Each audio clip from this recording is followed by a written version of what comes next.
up Sénégal, everybody? Nyari Cheikh International from Thiès. Rendez-vous le 1er décembre à Sorano, Inch'Allah. Galsen Hip Hop Awards 2018. Gars yi bu leen ko kenn nete dina hot fire.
l'application DTV. La magie de la télé vous suit partout dans le monde. Avec son nouveau service disponible sur les supports Windows, iOS, iPhone, Android et tablette. La DTV sous vos yeux, partout, à tout instant. Avec la DTV, vivez la magie de la télé.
Il a une vision que lui seul peut comprendre.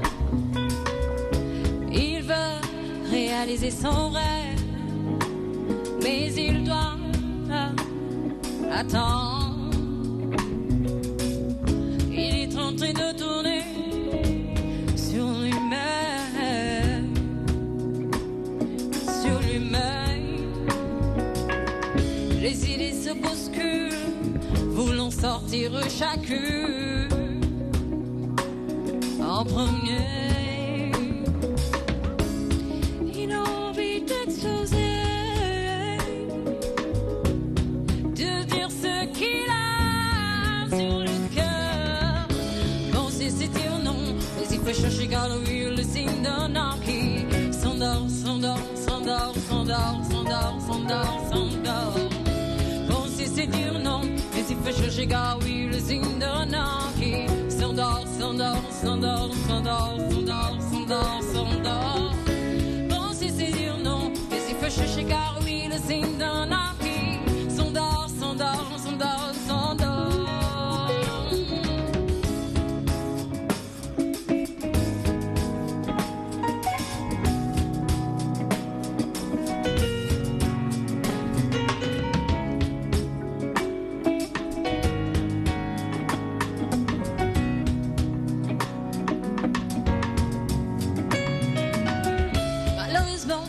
Pour lui c'est insensé qu'il en parle, qu'il en dise un mot.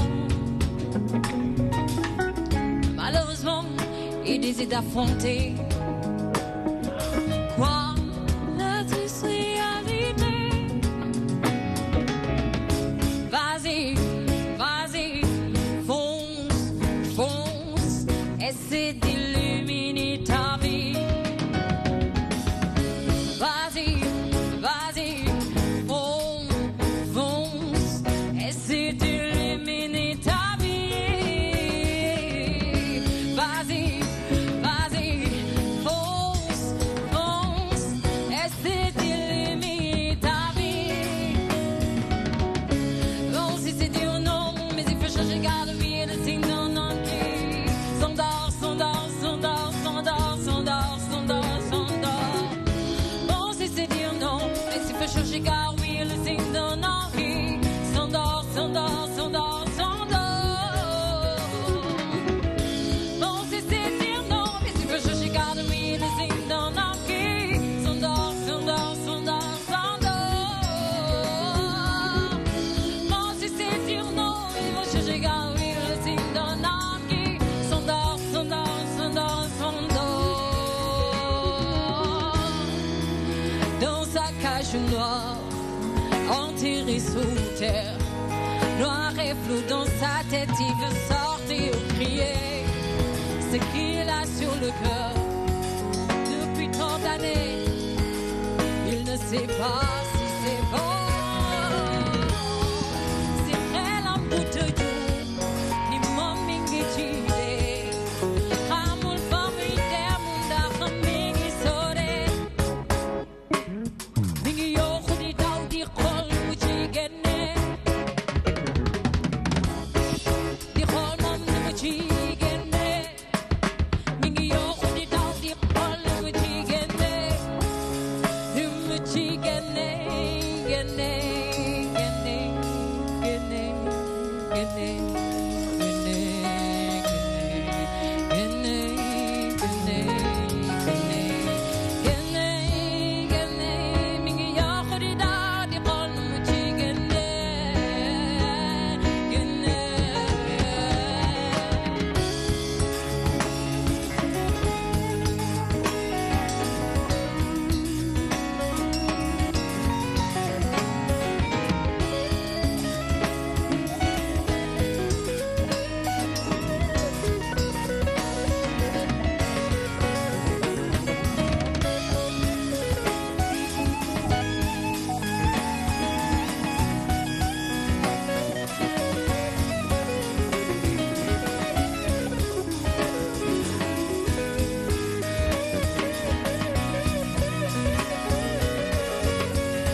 Yes, I. Waouh, toujours magnifique. Maïna, native de Saint-Louis, première capitale du Sénégal. Ce soir, il est là pour nous présenter son EP, composé bien sûr de 6 titres. 6 titres, yo xamantene bu ci nek dinañ ko enjoy, mais du tay lañuy enjoy 6 titres yep. Nak mo ngi joxe un peu partout à travers Dakar des rendez-vous yu ama am solo. Ce week-end, elle était là-bas à Jolof, muy Jazzin Jolof, c'est important. Aujourd'hui, elle est venue avec son orchestre que je vais présenter à la batterie. André, vous allez vous présenter. André, avec toujours Ibrahima. Allez-y, vas-y. Non, non, non, c'est à la batterie. C'est à la batterie. Ouais, vous êtes un batteur. Vous pouvez pas vous présenter comme ça, là. Allez, allez-y, toi-même, tu sais. On y va?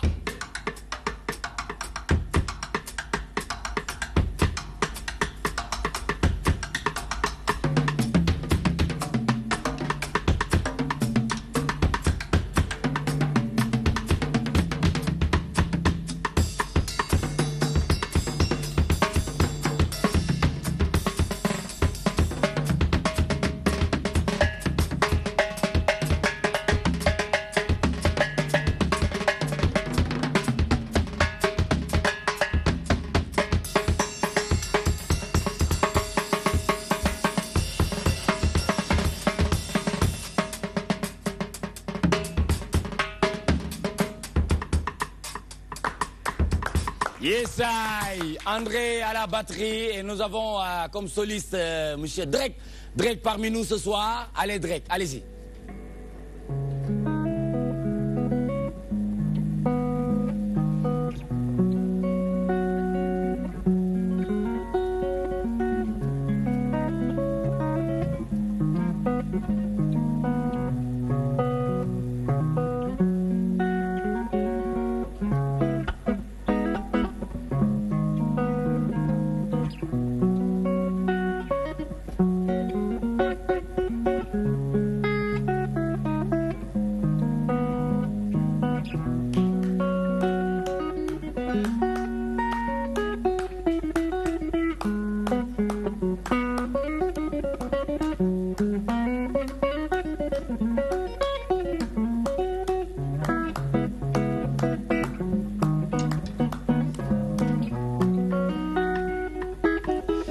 Yeah!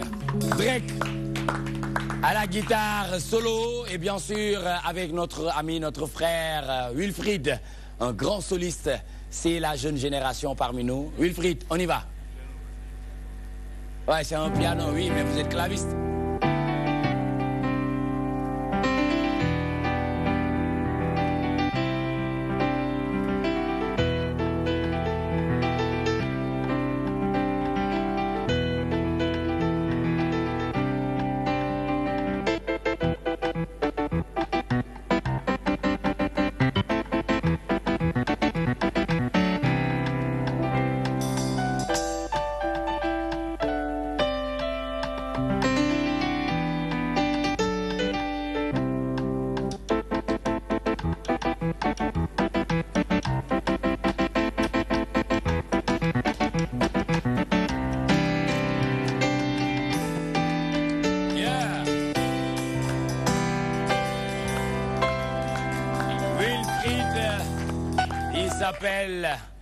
Merci beaucoup et bien sûr nous allons terminer avec le grand François, un monstre de la guitare basse parmi nous. François, c'est parti.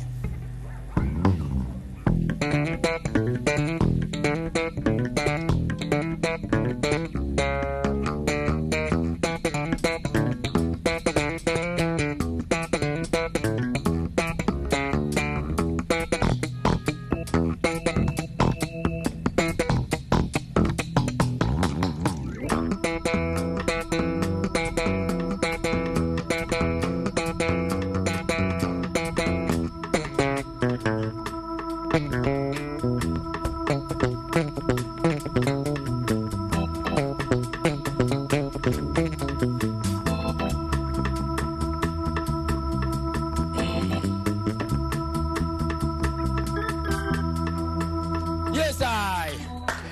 Et voilà, très bien, l'orchestre de Mayna, natif de Saint-Louis, parmi nous ce soir, pour nous présenter bien sûr son nouveau EP, bi nga xamantene composé de 6 titres. Massilo, on y viendra tout à l'heure. Mais en attendant, je voudrais bien que Mbaye Bams, journaliste radio municipal de Dakar, nous dit carrément sensation, appréciation, li nga yëg ci Mayna, li mu daaneel ak orchestre, mais démonstration bi nga xamantene ku ci nekk def na ko Bams. Voilà, jërëjëf Nicolas, maa ngi nuyu téléspectateur DTV rawatina émission bi.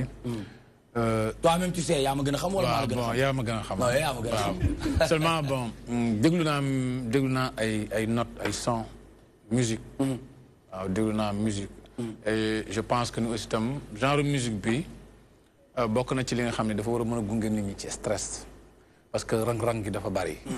Et donc je pense que genre bi je pense du côté du nord. D'accord. bokk na ci les gars yi consommé. Seulement nag way yi laa xamoo lan la mais. waaw son yi moom déglu naa. son yi moom dégg nga. waaw dégg naa guitare. basse solo. mélodie yi quoi en général. voilà aussi say waaw. D'accord d'accord te mélodie bu nekk day wax nag. tout à fait absolument kenn ku nekk aussi tam ni nga koy sentir. Mais moi je suis typiquement traditionnel. Très bien. Mbaye Bams, journaliste radio municipal de Dakar parmi nous ce soir. Il est invité de Awa Badji dans 14 millions de problèmes. Ce soir, Awa Badji focus sur ses nouvelles expressions dans l'ère du temps. Ndax léegi façon wax bu ne ah da ngay dégg sax ñu ne falaale wala ban. sànneeku ba. ba muy moom. waaw xam naa ne moom nit moom bu sànneekoo ba ci yow moom dina nekk moom dëggantaan loolu moom leer na ma 14 millions de problèmes. On y reviendra tout à l'heure, Inch'Allah. Pape Ousmane Cissé pour traiter l'actualité politique et sociale. Ce soir, Pape Ousmane reçoit M. Hassan Cissé, chargé des relations extérieures du mouvement Karim, président et coordonnateur du MPK dans le Pakao. Nous avons yéné waxtaan ak mom lu jëm ci présidentielle 2019 vers un scrutin sans candidat du Parti démocratique sénégalais avec un grand point d'interrogation. Na xam ngeen ne ñom duñ ko d'accord ben yoon japp nañ ne am nañ candidat te candidat bobu dina dem ci élection présidentielle 2019. Merci d'avoir accepté cette invitation, monsieur Cissé. Dégg nga li nga xamantene Mbaye Bams daanal nako légui ni ci mélodie ak diversité bi nga xamantene Mayna indil nañu ko muy native de la première capitale du Sénégal ci Saint-Louis. Waaw di nuyu téléspectateurs u DTV yëpp di leen remercier ci invitation bi. Mayna moom du tey sax laa ko mos a seetaan. D'accord ndax am na benn émission ba ko mosoon nga ko invité. 31 décembre. waaw. keroog moom xam nga dafa ma def taalibeem nag. ok dama ko seetaan mais taalibe boo dafa ma def taalibe. mais moom mooy sama sëriñ. ah te sëriñ boo xamante ne du gestu taalibe bi. ah te sëriñ ak taalibe dañu war a di gestu wante. je suis d'accord. très bien. déjà elle est jeune. oui elle a beaucoup d'avenir. gis naa aussi orchestre bi ay jeunes rek ci ne. d'accord te message bi muy joxe aussi am na solo. parce que maa ngi dégg muy wax ci waxu ñafe. fighting. d'accord bañ a toog benn place et tout. parce que maa ngi doon bàyyi xel bu baax message bi. d'accord vraiment ñu ngi koy encourager. merci incha allah dina baax. ci kaw ci kanam rek. ci baax yow da ngay nuru Karim de xam nga loolu wax nañ la. ah bon am ngeen ay tere de. xëy na li ma ànd ak moom li ma ko faral moo tax. da nga ko faral ba mujj nuru ak moom. bu ma ko faral ba mujj nuru ak moom. te loolu neex na la de ah. ah mais oui. ñi lay wax da ngay nuru Karim da lay neex. non moo ma dàq nag. moo ma dàq non waxuma la moo dàq wala dama ne. ngay dox ci mbedd bi ñu naan da nga nuru Karim da lay neex. non pourtant duñ ma koy faral di wax sax. mais déggoo ma olof laa laaj.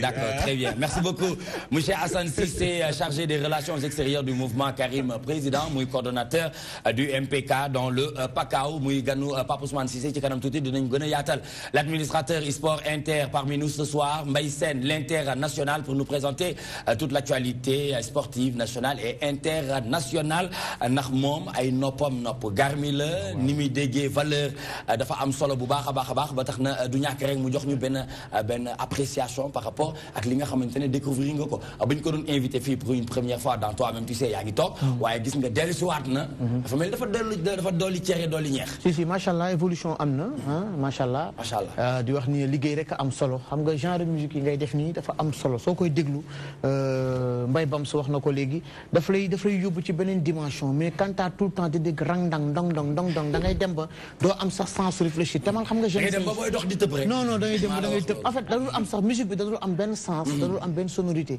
baax na fenn fii mais am na fenn foo xam te li ngay gën a bëgg a déglu musique bi gën a mën a réfléchir ce genre de musique moo ko je l'avais dit la fois dernière Nicolas wax na ko léegi musique bi ngay def elle est extraordinaire c'est neex naa dégg ci nopp neex naa consommer gis nga dama toog fi di la film bi ngay woy yëpp c'est parce que dugg na ma trop sama biir xol te du ay yëf nag yooyu def nag. déedéet du ma ko def du ma ko def. moom Sénégal dafa am ñu ciy dugg. waaw man dafa am ñuy dugg sama star. ba pare nag moo wax la benn affaire ce genre de musique bi ba pare téye guitare. encore une fois. daf may joxaat ki nga xamante ni mooy le Bob Dylan sénégalais. muy Ismaël Lo. loolu soo koy def rek. sax daf may gën a neex. tout à fait waaw ku yor rythme moom yore style am rek. man danga may neex. da lay neex très bien rawatina nag nga mën li ngay def macha allah. waaw xam nga polyvalente la parce que c'est pas du tout évident ngay woy ba pare di jouer instrument. non il faut être très fort pour le faire. et nag yow teel a yow fajar. moo tax ñu mag ñi doon ko def ko ku ci mel ni Ismaël Lo il demeure et restera toujours un très grand musicien. kenn waxatu ko kooku muy figure emblématique de la musique africaine en général le Bob Dylan de la musique sénégalaise Pape Ousmane Cissé dégg nga li nga xamante ne wax nañ ko ci Mayna muy koo xamante ne miin nga ko lool moom bokk na ci rare artistes yu ñëw fii ma dégg ci yow nga ne ndeysaan. jam waaw parce que yow ay sikar rek ngay dégg yow ay laaj ay feetas rek ngay def waaye nag bu ma la gisee ci mel nga jam ma xam ne fa mu lay yegg sori ni ngay defante Mbaye Sène daf may rey.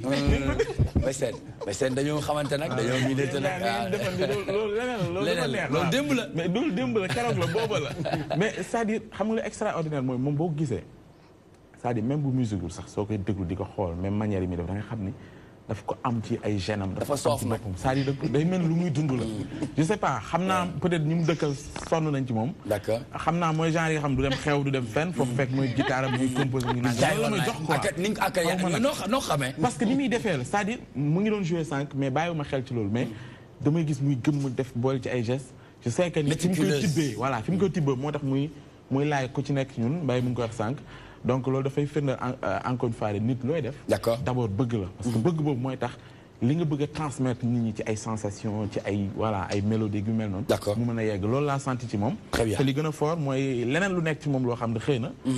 keroog bu ñu ñëwee fi. loolu Maulana Cheikh Ibrahim Niass la loolu Maulana Cheikh Ibrahim Niass kenn du ko fi waxtaanee ndax safar la ñu wax Touba lañ jëm musique la ñuy waxtaanee léegi ndax mbokk taalibe yi bàkkee ci bu baax dinañ ci ñëw incha allah mais di leen fàttali ne tey nag dama am gan bu spécial kooku mooy kan mooy le grand borom panne dans l'automobile nga xamante ne émission bu mucc ay boobu di daw fii ci DTV su ma ko waxee xel yi dem ci Seck Ndaanaan muy koo xamante ne ku ñàkk ñaan waaju takk ca la muy def xam nga dañuy wax métier ak sàqamee yem waaw bu ci mokkul sonal boromam waaye moom mi ku ko xool xam ne ku ko xool bëgg métier ndax à travers li nga xamante ne moom ngay def tey nag di nga waxtaanee wàllu Magal Touba 2018 les bons comportements à adopter sur les routes loolu nga am yéene waxtaan waaye très rapidement rek du ñàkk nga am lenn loo yëg ci Mayna mi.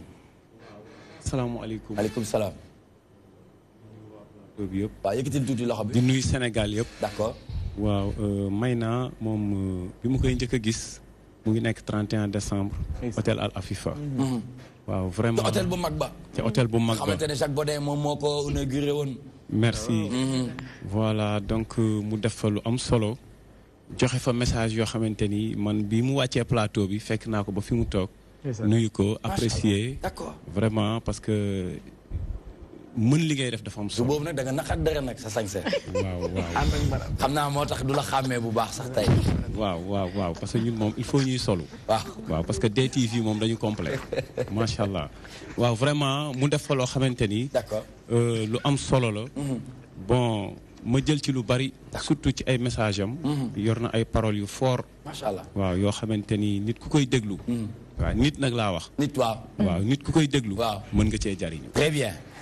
Seck laa lay wax ci kanam tuuti dinañu ànd ak moom inchallah di remercier les Sénégalais de l'extérieur de la diaspora qui nous suivent grâce à l'application DTV Sénégal ou le site internet www.dtv.sn sangatv.com ñoo ngi ànd ak ñun bu baax a baax ndax nga xam ne Sénégalais yu bëri ñu ngi ciy wéetalu ko wee di ci gis seen bopp bu baax di leen fàttali seen bouquet TNT by Excaf 25 000 francs CFA nga mën a am bouquet bu mucc ayib boo xamante ne fini l'analogique et bienvenue le numérique composé plus de 80 chaînes 25 000 nga koy jëndee ñu may la ñaari weer waaye jamono ji ñu ngi def promotion bu am solo mu ngi déparé le 19 war a jeex le 31 octobre à la place de 10 000 francs nga fay 8 000 pour 2 mois yoo xamante ne di nga am toutes les chaînes yi nga xamante ne mu ngi ci biir bouquet TNT by Excaf si kanam tuuti dina leen yaatalal lu am solo loolu nga xamante ne mu ngi jëm ci wàllum paasu màggal bi nga xamante ne TNT by Excaf moom moo leen ko jagleel Mayna merci d'être parmi nous ce soir comme ni lay stam di soxlaa rek nga ñëw ànd ak ñun avec beaucoup de sympathie mais aujourd'hui vous venez de sortir benn EP composé de 6 titres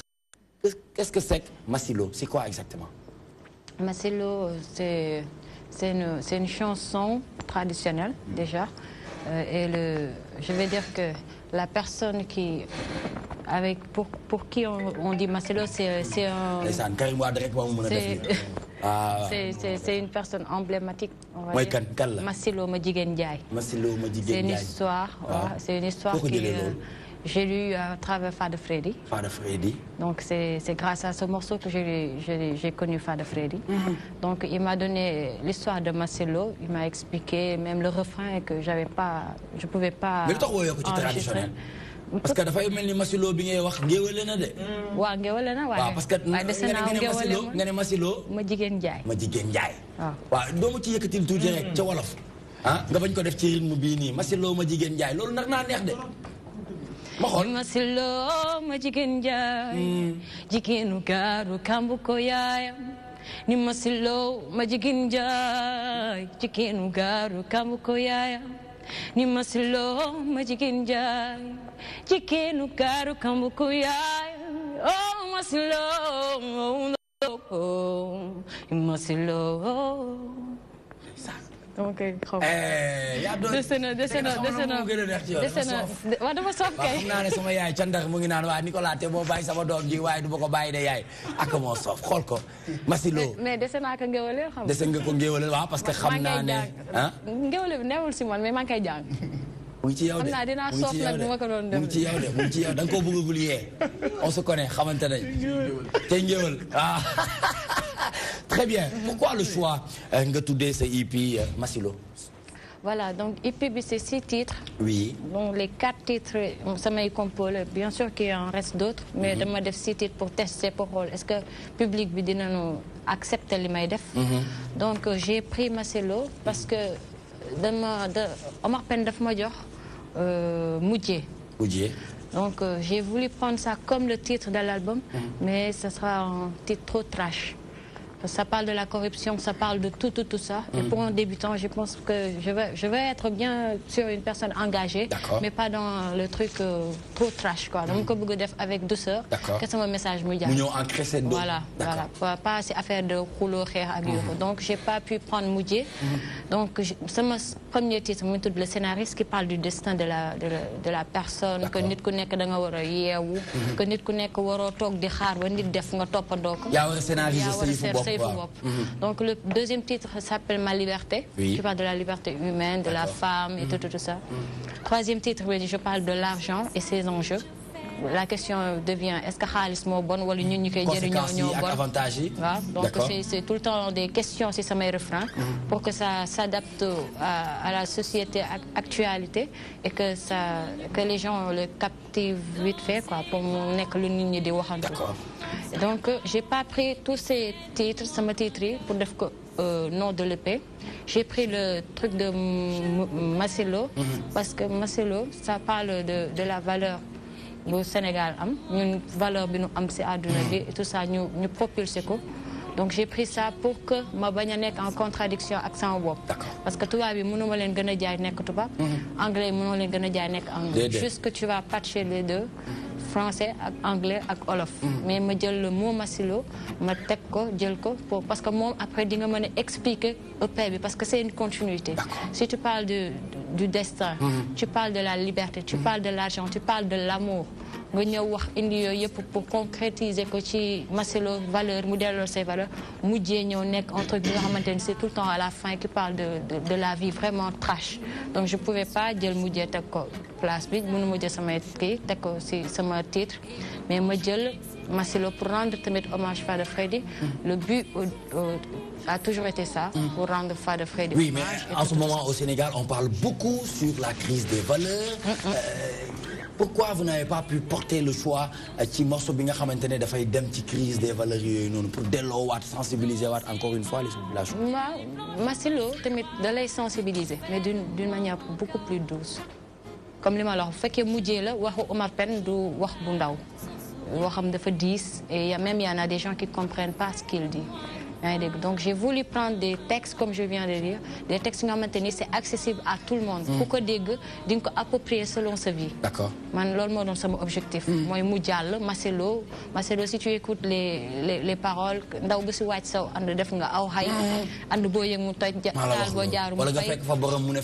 voilà, genre donc c'est des choses que je explique à peu près EP. Tu vois, et j'ai vraiment choisi, et je ne l'ai pas choisi seul, le titre Maselo Teko pour que ça soit beaucoup plus le Sénégal.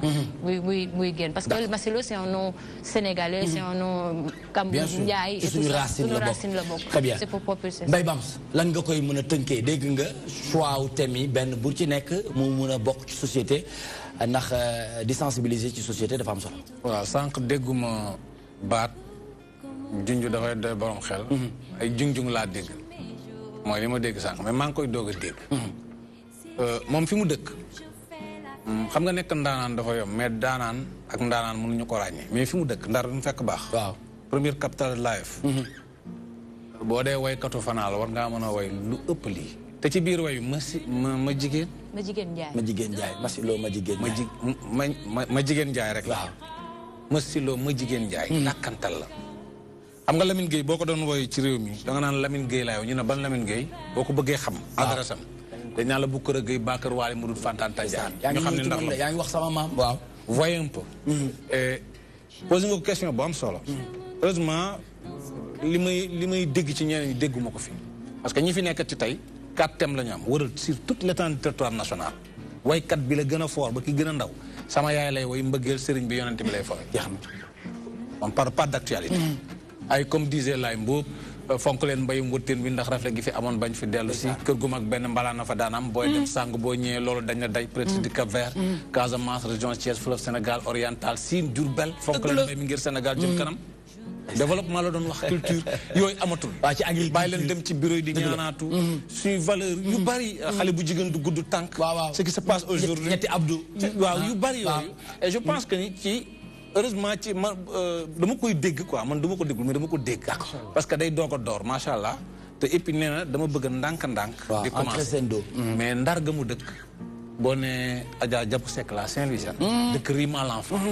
muy woy maar je sais que une génération xamu ko. tout à fait ci civilisation ci panaal. yaa ngi woo gën a raar ci Sénégal Saint-Louis la fekk baax. dëgg la ma ne ko yaa ngi woo Adjaratou Soda bu sa Seck. non jërëjëf ngi ci mbéy. borom ñetti aana yi xam nga nag aana nga ca Côte d'Ivoire aana nga ca Bétoir waaye aana nga ca France. am na sax benn baat boo xam ne ñu bari dañ koy fowet mënuñu ko décortiquer. mu di mooy le fait nga ne yaa ngi koy ngéwale. xam nga ngéwale lu mu teg. déedéet. mooy tey xam naa yow fi ma lay jaar. tagg say maam. d'accord nga yëkkati sa poche jox ma sax loo xam ni sama njort sax foogee ko woon. nga ànd ak kii naan man ñaari buur géwél mu jur ñettal leen loolooy ngéwale. est-ce que xam nga ñoo la gay naa ko daan jël bi géwél di wax. ñooy ala gay naa ko làkkum jàmbur la bu la ko waxee xamu la. waaye bu njëkk ko bëgg da nga koy jëndi. dëgg la mës naa wax ni au Sénégal. et je défie quiconque. benn nit moo fi mës a am disque d'or keneen amaatu ko fa. les gens m'ont dit wuy Youssou Ndour ma leen du moom ñu laaj ma kan ma leen Samba Diop leele. kii Samba Diop leele alpulaar la woon. dafa toppoon géeram. di ko way kooku di ko may mu dugg ak moom ci njabootu El Hadj Omar Foutiou naa ko daal di may si Sambal dem Mokhtar naa ko Cerna bi mu fàttali ni walyaa bi mu leen tooroo dañ jàngee njule. dëgg la paaka 108 la jël dagg nopp ba jox ko Samba Diop leele. fii kan moo fi wayati rek. dañu dagg nopp jox ba sa Sidi sax yëngu waxuma laa nga dagg sa nopp. et donc maa ngi koy encouragé. je sais que ne Ndar loo ci bëgg ci mbaax ci yar ci jub ci tem am ko. waaw Ndar dëkk bu yàlla baaxal la. dëgg la dëkk Seydi Hadji Malick Sy radiyallahu anhu dëkk sama turando ba Serigne Babacar. macha allah. waaw maa ngi lay ñaanal bu baax. jaajëf moo ngi koy ñaanal bu baax a baax Mbaye Bams muy journaliste RMD kenn dootu ko présenté sur le plan national et même international à travers li nga xamante ne moom mooy contribution yu mu tàmm di def donc ñuy rafetlu bu baax tey teewaayam fii war naa mën a sax am ay bësam ci biir toi même tu sais waaw di def ay yëfam yooyu yëpp dafa am solo ndax dafay bokk ci li ñuy yokk mais on a vu une certaine diversité mais mu am benn maturité bu am ci musique bi parce que mine de rien vous avez grandi quelque part ndax bi ngay ñëw tey dañu indil benn quartet boo xamante ne gars yi dañuy dawal kër gi di ko suñu baay ji yàlla na suuf sedd si kawam muy Cheikh Tidiane Tall na mu ko doon waxee bu déggee bu jaaree yoon rek mu ne kër gi waaw tey nag moom def nga kër gi. waaw xam nga comme li ma wax nànk-nànk bi may njëkk ñëw fii guitare voix laa def. donc pour wane ni man budul dara damay jouer instrument maa ngi jéem a di améliorer wu di def sama musique man kese bañ ko dénk nit ñi. waaye tamit am na moment bu nga xam te ne boo fa tollee da ngay teg cere dolli. da ngay dolli cere dolli ñeex.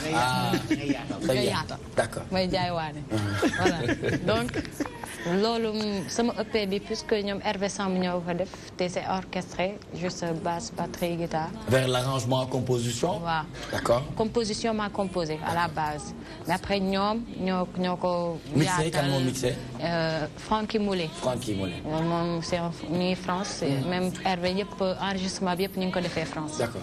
mais juste EP là, y en a qui disent que c'est un album, c'est pas un album. C'est un EP. C'est un EP. Bien sûr. Parce que pour ñi may liggéeyal qualité son bi ñuy def kawe na kawe bi nga xam te ne je peux pas me permettre wax ne li album la et que ñoom seen tour mi ngi ci figuré. Parce que album c'est beaucoup plus. Absolument. Compliqué à faire. Donc ñoom puisque ñoo ko orchestré donc du guitare voix il faut que li ñi di dégg ci EP bi ñu koy gis sur scène. Très bien. Et aujourd'hui comment vous définissez votre musique naka ngay définir cette musique tey. Man comme je disais je fais du pop soul. Pop soul. Je fais du pop soul voilà juste ça. Pop soul. Pas de reggae non. Reggae yooyu c'est en live mën ngay bu la neexee nga def sa ay délire moom comme André. moom dafa waane léeg-léeg mu dugg reggae. wala parfois sax mu jël def ko genre mbalax ma gëstu xool que. les autres ils suivent. mënuma si dara ñoom ñoo may conditionné donc en live je peux faire beaucoup de choses mais si bu fekkee disque la wala loolu am naa sama particularité pop soul. Pop soul d'accord mën nañ la xaar ci taasu comme sénégalaise nga. waaw maa ngi koy jàng de. yaa ngi koy jàng li nga jàng gum lan lay joxe. moo ko gul waaw loolu ma ci benn comp rek damay dem fële ci internet bi laay dem di xool. bu ma ko mënoon def maa demoon Colobane sama ginaar den fa dee saa ma demati Colobane sama ginaar den fa dee saa wax ma kii la ma jël sa jikko doo saa doo bàyyi ma yeggale benn bi. waaw non boobu dafa xewi waay. waaw man boobu laa mën. waaw jox ma beneen. bi ngay jàng nii bi ngay taxale nii. maa demoon Colobane sama ginaar den fa dee. bi laa da nga soof. On y reviendra tout à l'heure toujours avec Mayna la pétillante mi nga xamante ne avec une voix suave elle joue avec sa voix car sa voix est un instrument donc mu nekk lu am solo loo xamante ne mu ñu koy incarner di ñu ko won ñu koy enjoy di ko yëg bu baax a baax ñu xool ci actualité de l'internet ce qui fait le buzz sur la toile c'est tout de suite.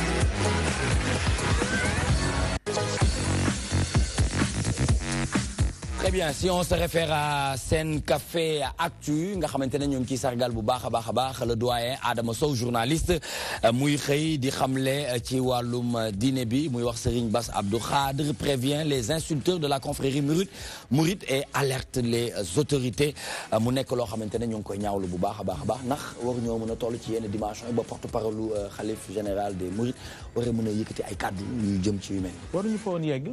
mais li mu def aussi tamit. kilifa gu mag la waxee baatu kër gu mag. Cheikh Ahmadou Bamba Khadimou Rassoul wax ko nag waxaale kilifa yëpp. te ñu xam ne Sénégal am na loo xamante ne xëy na ci yeneen réew dina am fu mu mën a dem mais lu mel ni Sénégal du dem sànq ñuy wax valeur lañ fi doon wax. te bépp Sénégal boo gis lu baax lay xeeñtu maanaam teggin la ñuy sàkku ci doomu aadama yëpp rawatina Sénégal yi keneen ku def leneen yaa ci wéet kenn du la ci topp kilifa gi wax na nag waxu kilifa. waaw la jëfe la ci des nag mooy ñu jàll leneen réew mi dafa am fu ñu ci toll dañ ko war a tabax duñ ko tabax nag ay wax ju ñaaw duñ ko tabax ak xas duñ ko tabax ak ay xaxarante yooyu amul benn njëriñ li am njëriñ mooy li Serigne Bass Abdou Khadre wax loolu la ñëpp maase ànd kay def leneen da nga ci wéet d'accord la ngay wéet yow dong la très bien monsieur Cissé vous en pensez quoi waaw def na lu rafet ba pare def na ko ci moment bi mu ko waree def parce que affaire dafa commencé ëpp loxo ay jeunes nekk ci internet bi am paas bu téeméer wala bu 250 benn message boo xam ne boo ko waxee àdduna tukki wax dëgg yàlla taal réew Sénégal wax dëgg yàlla honnêtement du façon réew moomu Sénégal réew bi fi ne dañuy wormaal mag surtout kilifa diine donc dafa rafetul sax xale bu ndaw di ñàkk kersa wala di ñàkk teggin ab kilifa diine donc loolu moom sëñ Bass li mu def lu mu war a def la te it ci moment bi mu ko waxee aussi dafa am solo. d'accord parce que xale yi vraiment dañoo commencé jël benn kii boo xam ne. waaw yëf yi dafa jël benn tournure dafa commencé jël tournure boo xam ne vraiment mën na ñàkk quoi. très bien merci beaucoup monsieur Assane Cissé on est dinañ ci dellusiwaat léegi nii ñu jàll ci deuxième actualité Suez remporte le contrat d'affermage et de fourniture de l'eau à la barbe de la SDE. Baïssène. Les blocs. Oui, mais aujourd'hui, Mbaye Bams ñu ngi wax ne est-ce que le président Macky Sall mu ngi prôner réellement pour li nga xamante ne moom mooy nos champions nationaux vous en pensez quoi lan nga ci xalaat parce que dañu ne tey wàllum ndox bi jël na ko jox ko waa Suez à la place de wala au détriment de SDE. xam nga Sénégal na ma yàlla baal ci ñu ko sañ a wax. dañuy fàttali wala soit ñuy dof. fi te dara yàggul ba ñu wax ko mën a. barki démb la ñuy wax fii ndox mi ñu naan ci caniveau yi lay jógee. sachet yi. ndox moom kenn lijjantiwu ko ah. bii nekk technopole bi. waaw li ñu naan kenn xamu ko. lii xeeñ ci robinet yi boo ko ubbee kenn xamu ko. d'accord et fàtte nañu ko.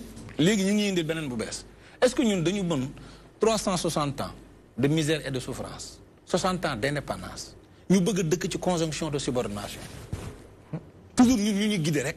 ñun télécommande lañu rek boo xam ni dañuy zapper rek. comme si on suivait quoi waaw comme ñun waaw loolu rek. mooy comme li ñuy expliquer léegi tout à l'heure am na ci yoo xam ne. Et comment vous voyez cette initiative du président? Non ni ma ko gisee. mooy il faut réduire les mêmes numérateurs et les mêmes dénominateurs. mais soit bu ñu jël rek ñu ne am na lu jiitu lii. d'accord nañu régler loolu ba pare. très bien gis nga arrivé boo gis. am na départ dafa am départ. te départ bi boo defee faux départ arrivé bi du baax. du baax très bien Mbaye Sène. xam nga li nga xamante ne moom la ñëpp di wax booba tey dafay indiwaat confirmation rek que ni actuellement nii franchement le Sénégal est vendu à la France. loolu mooy li nga xamante ne mooy lu njëkk benn. deuxièmement mënuñoo ne dañuy dooleel société yi nga xamante ne ñoom ñoo nekk fii Sénégal. ba pare jéggaani ko dem joxe ko xam nga mbay bam soxna léegi ne ndox yi ñu doon wax ci caniveau yeeg affaire yi lañ doon jógee booba tey kenn waxatul si mais lii je pense que ni c'est autre chose mooy lan mooy c'est un problème d'état xam nga lu ñu leen wax nañ fi Eiffage wax nañ fi autoroute à péage bi wax nañ fi yeneen yu bëri yoo xamante ni bii nii tout le temps ça revient si lan mooy que ni le Sénégal vraiment dafa mel ni ñun dañu jël lépp lu baax lu ñu am rek dañ koy jël jox ko ñi nga xamante ni moom mooy la France et ce qui n'est pas normal.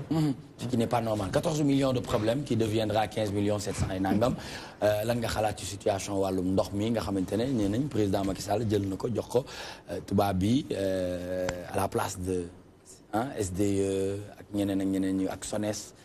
lan nga jàpp da nga jàpp ne loolu lu koy doxal la lu koy jëmmal kanam la wala lu koy delloo ginnaaw la. non c'est malheureux Nicolas parce que ñun dañu am indépendance mais yaakaar naa ne amuñu indépendance parce que peut-être sax amoon na régime bu fi nekkoon ñu ngi doon wax ni mi ngi fi doon jëlee li nga xam ne moo lay français mais dañu gisaat instant bi Macky Sall daf leen delloo siwaat en force. parce que bu moom bu demee ba ne Sénégal émergent bëgg ñun ñu émerger waa doomu réew mi ñoo ko war a émerger mais dañuy jéggaani dem uti ñeneen ñoo xam ne ñooy ñëw pour doxal suñu réew di ko avancer parce que bu ñu xoolee yenn société yu bëri yi nga xam ne ñëw na implanté wu ci dëkk bi ñii jooy parce que suñu commerce bu ndawaan yi ñu ngi koy daaneel ñi ngi kaas pare guñu ci loolu nga jël nag li nga xam ne mooy ndox dem joxe ko ñeneen ñun dañuy mujjee dee rek. Très bien mais est-ce que am nañu compétence yi toll nañ ci niveau mun a gérer yenn yi parce que ñoo ngi waxu Auchan est-ce que tey commerçant yi taxawal woon nañu taxawaay boo xamante ne dinañ assainir marché bi à ce que sénégalais yi gis ci seen bopp bu baax tey ñu ngi wax wàllum ndox bi gis nañ ne jamono jee ci ginnaaw amoon nañu ay coupure d'eau yu jéggi dayo yoo xamante ne même ministre bi àddu woon na premier ministre yëkkati woon na ci ay kàddu tey ñu joxe compétence bi après ñun ñu jàng ci ñoom après féetewoo ko wala ñu joxe compétence bi rek noonu la war a demee Seck. waaw foofu dinaa ci participer tuuti mooy bi may gën a nekk xale bari na société yoo doon gis yoo xamante ni tubaab yi ñoo ko géré woon société yooyu ñu jox ko sénégalais yi dafa mujj faay bon li ñu gënal mooy ñu jox yenn loo jàpp ne moom moo tax mu dem fayit yëkkatil micro bi s'il vous plaît. li tax mu dem fayit mooy li ëpp ci africains yi mënuñu gérer. D'accord. am na ñoo xamante ni ñi fekkee démb dañ naan bu ñu sañoon ñoom tubaab bi ñëwaat.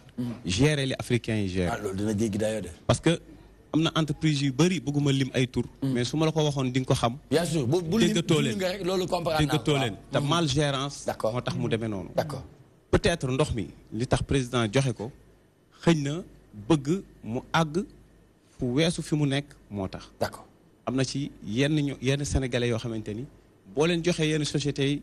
day faay te bëri na fi. d'accord waaw. très bien Pape Ousmane pour clore. waaw li mu wax c'est extrêmement intéressant. dédouané wu ma njiit lii de. waaw non ñu la koy dédouané waaye jox ñu sa xalaat. mais c'est-à-dire questionnement bi mu teg mooy dama ci nangu gis nga questionnement bi mu teg mooy njaaga fa wax fii mooy ñun conscience professionnelle bi ñuy wax ci bu ñu dénkee liggéey est-ce que ñun liggéeykat lañ ñun sénégalais il faudrait que tamit ñu bañ a nëbb li nga xam te ne mooy suñuy gàkk Nicolas ñun ñoo war a jàkkaarloo suñu biir waxuma nag vision wu njiit fexe ba sénégalais bi doon li ñuy wax naan citoyen du monde loolu moom dañ ci war a liggéey ñëpp jàpp d'accord mais la pour ñu bokk ci compétition internationale yi ñun ñuy peser ci suñu làmmiñ ak suñu jëf loolu leneen la mais def le rapport le sénégalais ak liggéey est-ce que ñun suffisamment ñu ngi liggéey parce que man jàpp naa ne bu fekkoon ñun dëgg la ku ci nekk ñun balaa ñu naan état ñu xam ne benn sénégalais la yow la d'abord avant xam nga dem ñu fi doon wax affaire salté bi ci kii beeg yooyu da ngay jël rek naa ñu yaa ngi gis benn vidéo ci net bi muy circuler apprenti bi ñu doon c'est-à-dire waaw en fait benn insouciance moo am ci ñun boo xamante ni dafay nëbb réellement ñu suñu faiblesse alors que pour man foofu la góom bi ne foofu la ñu war a maanaam ñun sénégalais d'abord est-ce que mën nañu liggéey est-ce que ñuy respecté li nga xamante ne moo waroon suñu diggante ñun fan lañ bëgg a yóbbu suñu réew ku ci nekk individu boo jëlee sa bopp rek est-ce que la nga warloog sa réew yaa nga ca wal dëkk waaye Nicolas ñun wàccoowuñu loolu balaa ñu yuuxu fee li nga wax dafa am solo li nga ko laaj li mu la tontu dafa am solo mooy ni ñañu koy jox prouvé nañ Suez mën nañ ci ñëw parce que fi ñu jaar yëpp dañ fa bàyyi fay loolu moom mënuñu ko contester mais li ma bëgg wax mooy au-delà de société yooyu mais nag SDE nee na du ci bàyyi boppam noonu waaw d'accord ñu ngi dina xeex moo tax li Mbaye Bam sa wax dafa am solo mooy départ bi faussé rek la nga parce que bi ñu fi doon nekk ñoom it wax nañ ne nguur gi moo def maguy pour coowal ndox li amoon juste rek pour takkal leen pour que lii di am nii ñu mën ko justifier loolu yëpp xam nga coow la léegi nag il faut ñu dépoussiérer ko ñu xam lan moo nekk ci biir loolu nag nañ ko bàyyi ak ñi très bien ci dépoussiérage boobu loolu dinañ ci ñëw ci kanam parce que xam nañ ne jamono ji Dakar am na poussière bu bëri ba tax na léeg-léeg sax doo gis sa morom da ngay jàkkaarloo bam su naan moom loolu du moom ndax poussière bi lan moo ko waral xamuñu loolu yëpp dinañ ci waxtaan ci kanam tuuti en attendant nañu dugg dans le vif du sujet pour parler avec monsieur Assane Cissé chargé des relations extérieures du mouvement Karim Président et coordonnateur du MPK dans le PACAO présidentiel 2019 la ñu war a waxtaanee jëm ci vers un scrutin sans candidat du Parti démocratique sénégalais. Vous avez 138 milliards parce qu'on nous fait savoir que pour ngeen ñëw au Sénégal nekk candidat il faut ngeen am 138 milliards ça c'est un. Deux ñu ne nekku leen ay électeurs parce que vous ne figurez même pas dans le fichier. lan ngay tontu ci loolu. li may njëkk a tontu mooy ñun suñu candidat avant tout du moom moo choisir boppam. parce que loolu moom wax bu yàqu la loolu moom loolu wees nañ ko déedéet bu ñu yóbbu foofu déedéet bu nangu yow tamit actualité bi dépassé na loolu bu yàgg fal nañ ko ci congrès loolu yëpp xam nañ ko mu ngi woon ci kaso bi et tout yóbbu nañ ko mu ngi Dubaï xaw ma mu ngi Qatar et cetera maintenant on parle de dañuy dégg lii ngànk nguur bi daanaka di wax ne su bëggee nekk candidat mën na nekk de mais daf ñuy indi suñu 138 milliards sénégalais da koy indi beneen loxo bi mooy nekkul électeur ndax figuré wul ci fichier bi léegi lan la ci conseil constitutionnel wax candidat lan électeur du lan la ñu wax du électeur non du électeur ça veut pas dire que mënul nekk candidat bu bokk ci fiche loolu ça veut rien dire. ah bon non doo voté. déedéet même bu voté candidat bu du voté dafa mën nekk. non waaw. après ngeen vérifier. d'accord dinañ ko vérifier mais Mbaye mu ngi fii Mbaye Bam sañu fii dinañ ko laaj Papa Ousmane tamit il est 138 milliards yooyu. oui. bu fekkee Macky Sall loolu lay xaar. président Macky Sall. oui du laal dara xam nga lu tax du laal. parce que loolu amul existé wul te man dama jàpp ne Macky Sall dafa président Macky Sall dafa respecté wul sax sénégalais yi. comment parce que taxaw. ne Karim Wade bu ñëwee nañu fay suñu xaalis bu ñëwul nag moo xam te xaalis boo xam ne nee na sénégalais ñoo ko moom loolu sénégalais ñoo war a jóg wax ak moom loolu bu fekkee dëgg la bu ñëwee daf ko war a fay bu ñëwul daf ko war a fay. d'accord man loolu laa gëm. yow loolu nga gëm. loolu laa gëm. Barki Demba Ndiaye ñu ngi yëg ne sax président jot na convoqué ambassadeur u Qatar waxtaan ak moom lépp rek jëm ci candidature Karim Meïssa Wade Pape Ousmane. c'est vrai am na lu mu wax loo xam te ne xëy na mën na tey xel li mu ne état du doxee noonu mooy ni boo ñëwee da ngay fay boo ñëwul doo fay. pour man état boo xamante ne wóor na la ni la mu jël alalu askan bi la da nga fexe am ay moyens doy dem fekk fu mu ne wala def ni nga mën comme ni nga ko defee woon. amoon ay commission ñoo xam ne loolu lañ leen dénkoon ñu wër àdduna bi yëpp liñ bët et tout te pourtant dañ leen fay ñooñu xaalis bi ñu leen fay. ñu gars yi dañ leen amel ba léegi damay avocat yi dañ leen amel maître El Hadj Diouf mais déggatoo leen mais déggatoo nee na amel nañ ko de nee nañ bu ñu ma fayee ba nga seet si ma ma ne ko ma ngeen di ma seet si mais li ma bëggoon nga wax ñu jamono yii nga xam ne yéen a ngi koy agité naan Karim dina ñëw dina bokk lan ngeen di waxtaanee yéen seen biir luy def loo xam ne da ngeen koy waxtaanee seen biir pour defal seen xel ni loolu dina mës a am. bon pas defal bu ñu dugg seen intimité quoi xool yéen en tant que karimiste. yu ngeen di échanger pour ne booy gëm leen ko dina ñëw nangam naka ngeen koy gérer. non pas defal suñu bopp. ñun dafa am lu ñu gëm. Sénégal dafa am ndono héritage bu ñu Ablaye Wade bàyyil loolu ñun ñëpp la concerné fi Abdoulaye Wade dafa xeex pendant 26 ans dans l'opposition yor pouvoir bi 12 ans bi muy dem mu bàyyi ñu démocratie ak liberté de choix ku nekk am nga droit nga choisir ki la neex ne ki la àndal donc tey jii nii ñun yaakaar naa ne surtout ndaw yi war nañu mën a am fulla ba héritage boobu bu mu denc suñu loxo. waaw d'accord moom candidat bi laa bëgg nga leeral ma lan ngeen di waxtaane seen biir pour defal seen bopp. moom pas defal suñu bopp. ñun lenn la ñu gëm. mooy Karim Wade ñun ñoo ko choisir. donc dañ koy assumer jusqu'au bout. mais yéen di collecté candidat boo xam wóoru leen ni ndax dana bokkul du bokk. non day bokk xam nga lu tax day bokk. xam nga lan moo tax day bokk. parce que gis nga bu ñu àggee foofu dafay bokk par la force wala élection du am ci réew mi. léegi yow am nga information am nga loolu dinañ ci ñëw parce que li nga wax ni aussi. Pape Ousmane dañoo waxoon kenn du ko jàpp. ñu jàpp ko. kenn du ko jugé ñu jugé kenn du ko condamné ñu daaj ko. te loolu la ñu waxoon. léegi tey ñu ne bu ñëwul bu bokkul kenn. xam nga ñun boobu ba léegi. on a été très très très correct. parce que tamit sénégalais yi ñooy àtte boobu ba léegi taaluñu fi pono tojuñu fi bus defuñu fi dara lu ñaaw te pourtant mën nañu ko. kuñ ci jàpp dañ la yëg. non loolu du problème. yéen yaakaaru leen seen problème bi leneen la mooy ni. est-ce que yéen am ngeen information bu doy pour mën a xam. Karim Wade ak la mu représenté ci yow. ci yéen jóge fi dem fa mu nekk. chaque fois dama leen koy laaj. léegi ni xarala yi doxee nga xam te ne mën nga taxaw def benn vidéo. wax ne yi may dégg ci réew mi ngeen ma koy wax nangam. hormis lettre bi mu fi bindoon. c'est-à-dire yooyu yëpp xamuñu la muy def Qatar. on nous dit sax boo moytu coupe du monde bi ñu war a am xaw ma Jeux olympiques yi je sais pas Qatar moom la ñu dénk tout ce qui est xalaatal nit ñi fi ñu jëlee financement yu mel noonu mu ngi ci ay business bu boppam. c'est-à-dire est-ce que am ngeen information pour mën a natt xam seen candidat boobu ci lan la nekk guddeeg bëccëg suba ngoon pour mën ko waxal. waaw xam nga Karim Wade du nekkul sax nit koo xam ne dafay wax moom du waxkat. ñun réew mi dañu soxla. non wax ñu yaay kan. waaw loolu fan nga bëgg a jëme réew mi. yow koy laaj foo ne. naka nga defoon bu loolu bokk na ci ay défauts yu ma apprécié man. Sénégal moom il faut nga wax bëri wax toog ci plateau yi yu ko mais moom wax dëgg yàlla du genre. déet waxuñu loolu de waxuñu bëri wax waxuñu toog ci plateau yi di wax dañu ne. wax utile. waaw xam nga wax lu toll ni réew. boo koy laaj ku baax kii. faaw nag. di nga may nit ñi ñu xam lan moo ne sa bopp. man noppem bii nii jamono bii noppi bi mu noppi nii man moo ma gënal.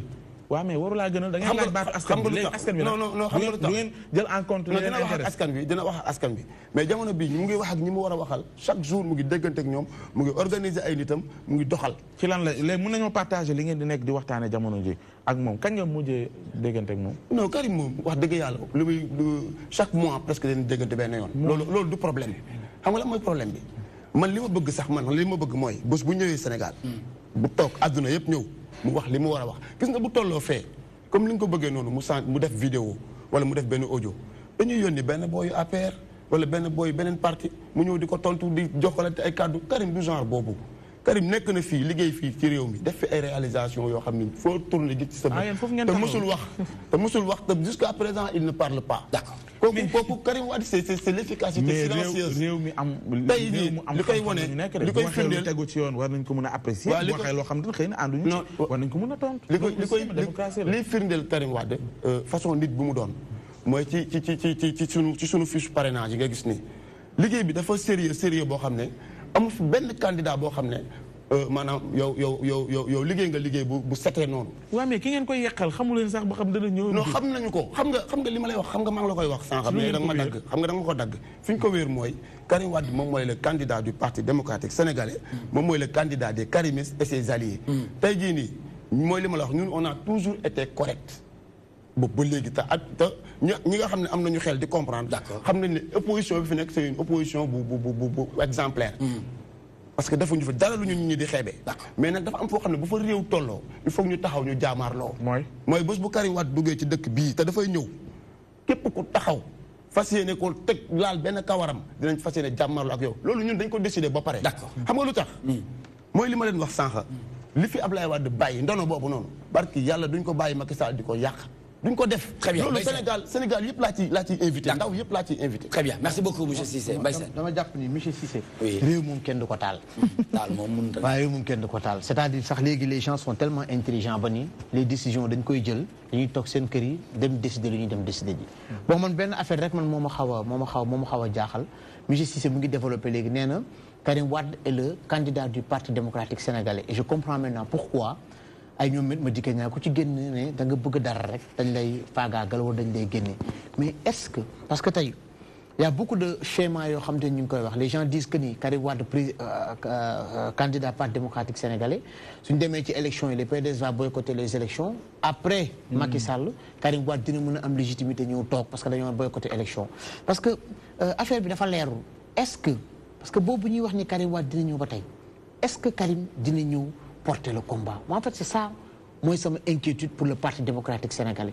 Et tamit inscrire une petite fichier, les candidats, mais ñu nekk ci opposition et des ténors le ministre de la justice génn na wax na des membres haut placés de l'APR te génn nañ ne il faut que mu fay ñu sunu 136 milliards n'est-ce pas c'est ça 138 milliards et boobu ba tey gis naa ni machine bi enclenché wuñ ko dañuy xaar mu yegg si fii ñu yóbbuwaat ko duñ ko tëj nañ ko duñ ko jàpp nañ ko duñ ko exilé nañ ko yi ngeen di proposer yëpp daanaka te nag kaay ñu bëri nañ Karim si sax ñoo yàq Parti démocratique sénégalais waaw foofu sax laa doon daanele parce que nee nañ en fait il y a une dualité entre les vrais parti des vrais wadistes ak ñi nga xamante ne ñooy karimistes d'ailleurs même sax ci leader yi sax parce que ku ci mel ne Ahmed Fall Braya dégg nga ko léegi na Karim Wade moomuñu Madické Niang nee na mënuñoo forcer ki nga xamante ne mooy Karim Wade Souleymane Ndéné Ndiaye pareil Samuel Sarr pareil ils sont bien informés ñi di wax noonu et xam nga yooyu dafa am est-ce que tamit yaakaaru leen ni que ni forcer la candidature de Karim Wade du yóbbu guuta Parti démocratique sénégalais xam nga candidature de Karim Wade kenn forcé wu ko kenn mësu ko forcé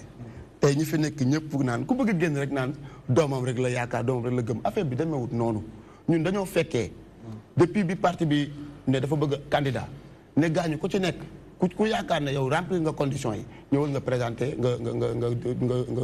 nga présenté wu boobu Karim mu ngi prison bi ñu ko waxee dafa ne moom bëggul dafa ne moom mënul parce que mu ngi prison mais xam nga tamit est-ce que c'était pas une façon de mettre la pression à l'État pourtant Karim pour mu mën a génn non du genre boobu xam nga Karim est-ce que dégg nga li ma lay wax nii ba nga wax du genre boobu pour teg pression État pour que mu génnee ko mu bokk ci stratégie wu mettre non PDS ñoo décidé maanaam PDS ak seeni alliés ak les karimistes ñoom ñoo organisé wu taxaw jël seen kàddu def ko benn ne Karim Wade mooy seen candidat xam nga tey parti bi ñoom seen bopp nanguloon nañ loolu Karim donc ku ci bëgg a génn rek nga dem mais jarul ay Ablaye Wade doomam la fi Ablaye Wade tegu fi Karim waa PDS ñoom ñoo organisé wu ne Karim moo ñu doy dañ ko àndee nag ki nga wóolu tey Karim ñun xam nañ ne li ñu soxla ci réew mii seul Karim Wade mooy le candidat bi nga xam ne moo ñu ko fi mën a indil ci côté yëpp nag ci côté relation ci côté bu ne ñoom parti bi xam nañu loolu Madické nag man du ma ko wax dara parce que xaritu maître Madické du ma ko wax dara parce que xaritu Ablaye Wade la mais man merewuma ko mais dama ko yërëm parce que mag la man dama des fois damay toog boo yërëm nit ki day fekk nga tane ko tamit non dama ko yërëm xam nga maa ko tane xam nga dama tane ko parce que man kenn mënu ma teg pression man góor sax boo ma ko tegoon ci diggu bopp billahi li mu bëgg wax dama koy wax est-ce que da nga am expérience boobu amul benn non am naa ko am nga expérience non dama ne ndax am nga expérience ñu teg la goon da nga am expérience da gudul waaw dund naa ko d'accord loolu du problème d'accord tey jii nii moom mag bi mu doon mag la kilifa la donc am na foo xam ne bu fa tolloo ci àddunaam wax dëgg yàlla ñu ne la soit defal lii par la force wala ñu dugal la kaso wax dëgg yàlla décision la boo xam ne mag jigéen kenn mësu ko xam ak ay ambition présidentielle nañ waxante dëgg Sénégal man bi ma fii laa bi ma nekkee xale ba léegi mësuma dégg Madické mu am ay ambition présidentielle d'accord léegi ñooñu ànd ak Mbaye Bams mu wax ci tuuti ci li nga xamante ne ñu ngi koy wax ci kaawu Karim Meïssa Wade ndax ba tey ñu ngi recevoir ay karimistes fii ñuy wax ci seen stratégie et cetera mais ba tey du ñu gis Karim def vidéo du ñu gis kenn ku ne la Karim woo na ma léegi nii duñ la wax kenn ne la message bi la ma yónnee di ma encouragé ci TMTC bi may dem donc où se trouve le problème exactement. gis nga même président de la République Abdoulaye Wade. boo ko woon mu toog fi sax du la wax li muy def xam nga woy wuy këpp gaal kenn du ko way télé. dëgg la jamais rien au monde kii du la wax lii xew. Jamais. Mais il faut se poser la question. Oui. C'est-à-dire que là, j'interpelle directement l'État du Sénégal. Quelle est cette question? mooy bu ne Karim bu wàccee fii daf ñuy fay suñu xaalis. waaw baa ñu dooraat ko ci kaso bi. waaw mais moom bu fekkee ne dafa jàpp ne Karim dafa jëloon alalu réew mi mu tëj ko ci kaso ba pare mu libéré ko. gracier ko. ci guddi. waaw xaaju guddi. yëpp ko mu dem. kon état Sénégal itam day fontoo Sénégalais yi. comment. li ñuy fontoo mooy le fait yow mënoo leen fi yuuxu ay 4000 milliards lañ fi doon dégg ku ne di wax ngeen di dem ba mujj toll ci ay 100 nangam te ba léegi preuve yi da nga koy dégg rek. d'accord dañ koy dégg rek ay wax nii la rek. nga jàpp ko tëj ci roq. pendant quelque temps nga jékki-jékki gracier ko guddi yoral ko. wutal moins de 24 heures. oui moins de 24 heures ñu defal ko passeport. waaw. est-ce que duñu delluwaat ci li ñuy wax naan état am na information boo amul. gis nga dinaa la xaleen. oui comme disait Mamadou Dia. un bon citoyen un bon musulman ne doit pas pratiquer la politique. ñu ne ko lu tax mu ne je sais que c'est une affaire de prostituée. Après 12 ans de détention, le 17 décembre 62, oui, il y a eu des manifestations au niveau de la Médina. Bien sûr. Il y a eu des morts. J'ai une fois dit. Exactement. Gis nga amna ci leneen luma wax barki dem ci ben chronique buma doon def. Ñi ngi koy bayal mu ndaw. Grève bi gëna reuy ci Sénégal moy grève chemin de fer 10 mois 10 jours les Ibrahima Sarr. Oui. Te ñi ngi soxé lo xamni kenn xamako. Dama lo xamni gis nga politique bu la ci kenn nax. Ñetti métier dafa du rafet nga wax ko ci télé sénégalais di la dégg. D'accord. Ñu ne boo mënul wax dëgg ñetti métier bayiko. Boy labat jigéen. D'accord. Boy layel nit. Waaw. Ak itam boy wut ñi nga xam moy cadre askan wi. Te politique ñett ci ne Nicolas da ngay falu. Kaso baa nga ñàkk sa bakkan. D'accord. Yii fi nekk. Mais je sais que ni. waaw Ablaye Wade bi ma xamoon ak Ablaye Wade bi ma xam. Ablaye Wade bi nga xamoon mooy ban ak jamono 94 87. Ablaye Wade bi ma xamoon mooy. wala bi daan footballé une touche de balle. Boobu Ablaye Wade laa gis ba léegi. te je sais que ni actualité bi demee nii. ak mercato bi ni mu génne. mercato bi moom fépp la jaar. waaw du rek ci kii bi. dëgg la. Il va venir. Et je sais que ni dina ànd ak Karim. kan foofu mooy la ñëw coow li ne Ablaye Wade day ñëw fii de. waaw dina ñëw waaw. day ànd ak Karim. ah bon moo koy lu ma leer la. ah Ablaye Wade mi ma xam. waaw dana ñëw te dana ànd ak Karim. dana ñëw te dana ànd ak Karim. waaw parce que problème bi nee nañu yàppa Madické mi mu wax. barki dem teg naa ko. ak ñeneen ak ñeneen. amul point ba A amul B. amul dara waaw c'est Karim te wax bi. yàggul. d'accord yàggul ah déedéet dara yàggul c'est-à-dire il faut se poser il faut. ci ñoom Babacar Gueye ay ñun borom xalaat lañu. bien sûr waaw parce que li fi doorul dara. tout à fait jékki-jékki parce que. vague ba njëkkee dem. waaw laa ne beneen vague nga ñëw. waaw et la surprise est plus agréable que la promesse. macha allah très bien dinañ ci dellu si ak yow. c'est une réflexion extrêmement intéressante li muy wax nii. duñu leen xaara ñun xaaruñu ci politique yi ñu ñëw fii pour ñu wax seen stratégie. mais ñun li ñuy def li ñuy togg ci suuf. mais ku ci wax rek di nga comprendre bu fekkee ne yaa ngi bàyyi xel politique bi mais en fait donne bi kon lan lay doon c'est-à-dire au-delà de réflexion yi fi génn ci parti démocratique sénégalais fi mu jëm ñu bëri ñu ngi agir sax boycott bi. d'accord mooy ni élection présidentielle amul benn enjeu pour yéen parti démocratique sénégalais. xam nga ñu ne deal la sax deal international bi Idrissa Seck waxoon. est-ce que newul pour bàyyi nii rek 2019 bi Macky am deuxième mandat. 2024 ñu positionné Karim Wade. waaw man Karim bi ma xam man kooku moom doxul ci deal mën na am nag ñu deal ko waaw mën na nekk victime mais pour Karim Wade def deal du genre boobu sax xëy na peut-être. est-ce que xam nga ko yow. man bi mu nekkee prison seeti naa ko 14 fois. loolu taxul nga xam ni. ma ñëw xam nga nit ki des fois du jar sax may toog ak yow lu bari bu ñu échanger parce que li mu njëkk a wax mooy te man loolu laa gëm. je ne dirai pas qu'ils ne pourront pas le prouver. C'est parce que je n'ai rien volé. nee na ba xam olof lay làkk. je n'ai jamais profité. nee na ba xam olof lay làkk yow wala France. 14 fois di nga mën a. non des fois mu làkk olof. des fois mu ne la anakaay des fois mu làkk olof des fois mu làkk français. olof yi leer nañ loolu du problème. c'est-à-dire li ma la bëgg a wax mooy sénégalais dañuy Karim du wax wolof. non loolu du problème. pourquoi du wax bambara pourquoi du wax soose. pourquoi du wax séeréer. pourquoi du wax leneen loolu du problème. ñun xam nga lu ñu soxla. ku mën a développer Sénégal quoi. ñun ku am compétence bu doy. am relation yu baax xam nga am carnet d'adresse bu dëgër tënk. d'accord di wax ak ay Qatar ay Dubaï ay Londres ay dëkk yu mag. yoroon nañ ko fi de. mais li mu fi def ñëpp gis nañ ko. non li mu fi def yoroon nañu ay relation. non li mu fi def ñëpp gis nañ ko. Karim Wade li mu def ci réew mi ñëpp gis nañ ko. te tey jii nii yeneen réew ñu ngi bénéficié wu ci expertise am.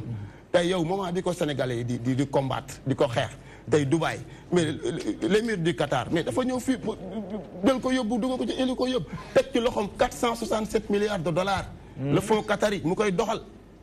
waaw mu koy doxal Dubaï seen extension métro bi Dubaï 1700 milliards ci loxoom lañ ko teg mu koy doxal ba ci coupe du monde bi ba ci boxing bi nekk Guinée Conakry tey jii dossier boobu mu nekk ci kaw taabalam benn banque bu mag bu nekk Londres bu ko bëgg a jënd moom mu koy démarché donc tey Sénégal dafa soxla kooku te duñu nangu ñu jël doomu Sénégal bu war a liggéeyal Sénégal ñu koy sacrifier. léegi kon Sénégal yi da nga leen di ñaan ñu. très bien pour la dernière question. waaw dernière question ñu gëmm. ci nangu rek Karim Wade. jiital ko ci réew mi. gëmm pourquoi ñuy gëmm. gis nañu li ñu fi def Karim Wade il a fait ses preuves donc loolu du ñëpp gis nañ ci seen bët loolu du problème Karim Wade c'est l'exemple type du bon Sénégalais bi nga xam ne mën na moom man jamono bii de yàlla xam na ne mooy le seul candidat capable génnee Sénégal ci situation bi. waaw mooy le seul candidat capable génnee ñu ci situation bi parce que Macky Sall dugal na réew mi ci kàmb goo xam ne du xaalis bu tuuti moo ci mën a génnee te man gëm naa ne Karim Wade avec ses relations ah. kàmb ko. mais tey jii nii mais tey réew mi sànq yéen a ngi wax waxu SDE ndox bu baax sax mënuñu ko naan. ay kilifa gi yow nag boo waxee kàmb nag. te booboo ci gën a nga rëddal ñu. expliquer ñu un peu tey teer info yoo am tey teer bu ñu war a defaree 20 milliards ah ñu indil ñu facture 1200 milliards loolu mooy manqué respect sénégalais yi. bii nii nu mu tuddati stade lamb stade kii bi stade mbër yi. arène nationale bi boobu Karim Wade moo ko bouclé ak chinois yi ba financement bi yëpp ñu jox ñu ko ba ñu bouclé ko 18 milliards boo xam dañu ko may 18 milliards. ñoom ñu ñëw déclaré 32 milliards. fan lañ ko teg ci kàmb daal. non actuellement Sénégal ci côté yëpp. très bien ci côté yëpp Sénégal dafa nekk ci situation bu compliqué torop te gis nga tubaab yi nga xam ne dañoo teg seen loxo suñu économie bi pour rien au monde xalaatuñu ko sax ñu koy teggi parce que ñooñu dañuy xalaat seen i avenir. bu ñu ko joxee Karim ba africain rek ngay gis président baal ma daaneel. dama bëgg nga daaneel foofu président africain rek ngay gis muy complot ay tubaab. di sàcc xaalisu Afrique di ko jox tubaab yi. mais jamais nga gis ay tubaab yu complot ay africain di sàcc seen alal di ko yóbbu di ko indi Afrique xalaatuñu ko sax. très bien ñooñu c'est des patriotes. léegi dañoo gëm seen réew. lan mooy sa mot de la fin lan mooy sa message bi ngay joxe. message bi may joxe mooy bon avant may joxe message bi. d'abord da nga may ma nuyu samay responsable waa parti démocratique sénégalais. commencé ko ci sunu Mame Boye Mame Abdoulaye Wade ñaan yàlla mu gudd fan. très bien te wér. d'accord teg ci sunu candidat Karim Meïssa Wade. teg ci Oumar Sarr sunu coordinateur. nuyu nag sama jigéen sama sœur Amina Sakho. di la présidente du mouvement Karim président. di nuyu tous les responsables du MKP di nuyu aussi tous les karimistes. bu loolu weesoo. li may wax samay mbokk karimiste mooy message boobu rek lay lancé mooy les karimistes tey dañu war a xam ne tey bu Karim nekkee ci ay jafe-jafe ñun am nañ ci part de responsabilité bu rëy. d'accord parce que ñun ñoo ko def candidat. très bien Karim bu nekkul woon candidat du mës a am problème ak Macky Sall. donc tey bu amee problème ak Macky Sall parce que il est candidat. parce que lenn moo intéressé Macky mooy Karim bu mu bokk. d'accord comme ñun ñoo ko ne da ngay bokk force nag ba Macky takk ndiggam fas yéene xeex ak moom kon ñun tamit duñ ko abandonné. pour rien au monde. très bien suñu choix la te dañ koy assumer jusqu'au bout. merci jërëjëf monsieur Assane Cissé chargé des relations extérieures du mouvement Karim président muy coordonnateur du MPK dans le PACAO ñu doon waxtaanee présidentielle 2019 vers un scrutin sans candidat du Parti démocratique sénégalais avec un grand point d'interrogation. Donc on retrouve Maïna sur scène, toujours avec son orchestre composé de André, Drake, Wilfried et François pour le dernier morceau parce que tout simplement les instrumentistes doivent aller répéter. Donc loolu moo waral Maïna di jouer waat beneen morceau avant la page de pub. Maïna, c'est reparti avec l'orchestre, c'est toujours dans toi-même, tu sais.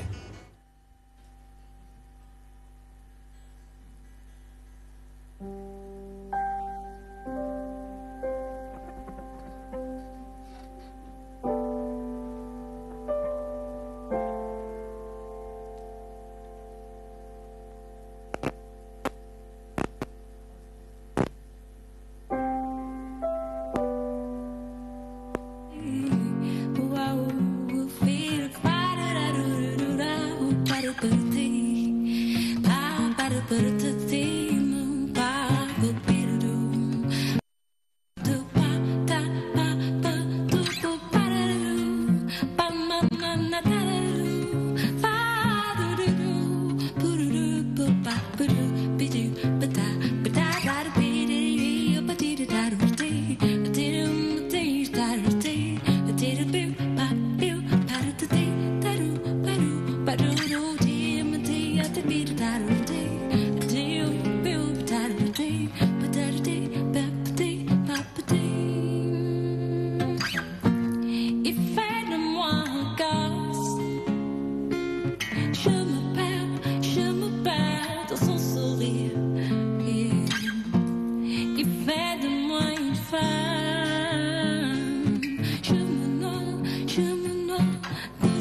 waay sa wane def ka aw hay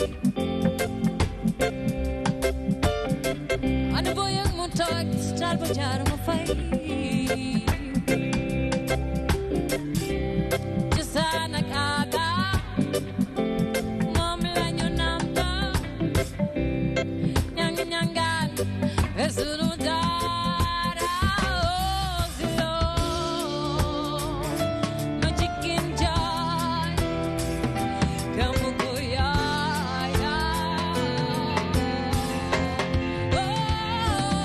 silo ma chicken joy kamu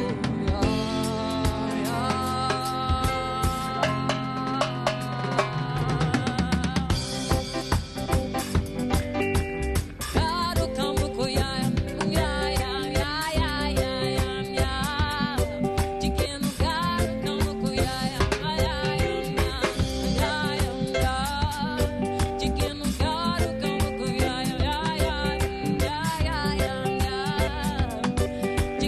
garu kamu ko ya chicken garu kamu ko ya chicken garu kamu ko ya chicken garu kamu ko ya Yes, I, toujours avec Maïna, la voix pétillante de la musique africaine en général. Aujourd'hui, parmi nous ce soir pour présenter son EP composé de 6 titres, Masilo. Et bien sûr, ça nous donne beaucoup de merveilles parce que tout simplement, c'est les mélodies, c'est la diversité musicale. Merci beaucoup à tous les Sénégalais de l'extérieur, de la diaspora qui nous suivent grâce à l'application DTV Sénégal ou le site internet www.dtv.sn, sangatv.com. Toujours partenaire avec la DTV, Raoult Kidoli qui toi-même tu sais. Remerciements à tous les instrumentistes, hein. Merci beaucoup, merci d'être venu accompagner la sœur, la princesse Maïna, native de Saint-Louis. Venez nous rejoindre sur ce plateau à nouveau.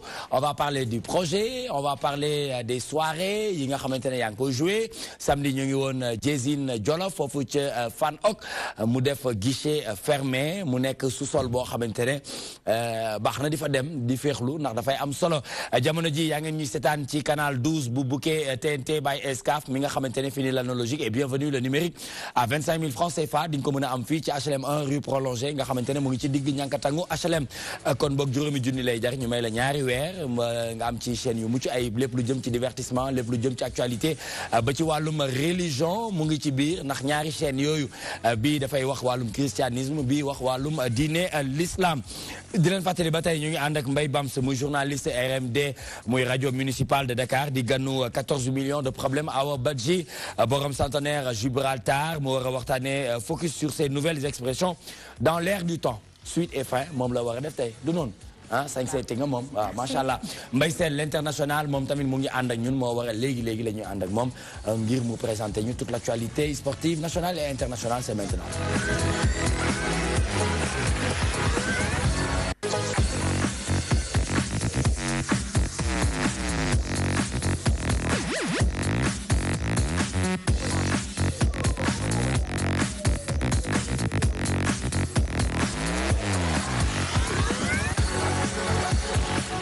Très bien, donc on démarre l'actualité sportive avec l'international Mbaye Sène. Mbaye Sène, le ministre vide les dossiers brûlants, c'était hier, mu nekk lu am solo ak waa ANPS. Effectivement, c'était hier, il faut que la maison de la presse sous l'égide du président Abdoulaye Thiam, qui est le président de l'ANPS. Juste pour noter que depuis qu'il est là, Abdoulaye est en train de faire un travail extraordinaire. Moi, les 90 minutes de l'ASC, c'est une innovation, c'était quelque chose dans une condef. Il a amené ben niveau bo xamanteni bi l'ANPS bo xamanteni yegguñ fa won wala suñ fa yeggé dépassé nako parce que c'est un constat bo xamanteni bi lolu ñepp ñom ñoko féké ba machallah bravo au président Abdoulaye Thiam.